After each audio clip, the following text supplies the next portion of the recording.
সরস্বতী পুজো উপলক্ষে একটি অনুষ্ঠানে যাওয়ার বায়না ধরেছিল এক নাবালিকা। কোনো একটি কারণে বাবা মা নিষেধ করায় অভিমানে চরম পদক্ষেপ করল স্কুল ছাত্রী। সরস্বতী পুজোর দিন একমাত্র মেয়েকে হারিয়ে দিশেহারা পরিবার। ধূপগুড়ির এমন ঘটনায় চমকে উঠেছেন স্থানীয়রা। এদিন দুপুর 2:30 নাগাদ স্কুলে সরস্বতী পুজো সেরে বাড়ি ফিরে এসেছিল। এরপর দাদার সঙ্গে একটি অনুষ্ঠানে যাওয়ার বায়না করে, কিন্তু মা বারণ করে দেয়।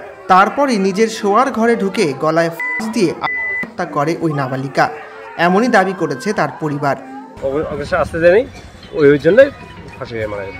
পরে অবশ্য পরিবারের লোকজন দেখতে পেয়েই তড়িঘড়ি ওই নাবালিকাকে ধূপগুড়ি গ্রামীণ হাসপাতালে নিয়ে যায়। অন্যদিকে হাসপাতালের কর্তব্যরত চিকিৎসক ওই নাবালিকাকে মৃত বলে ঘোষণা করে।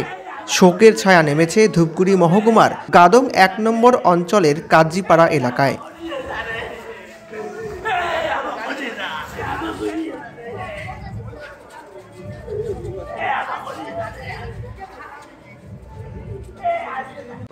স্কুলে আসছিল তো, স্কুল থেকে বাড়ি খিচুড়ি খেয়ে বাড়ি গিয়েছিল।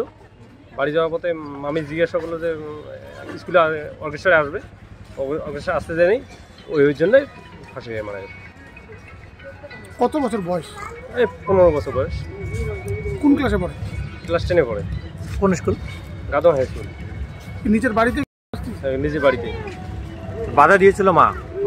স্কুলে গেছিল, স্কুল থেকে প্রসাদ টসাদ খেয়ে আসছিল, পূজা হয়েছিল স্কুলে।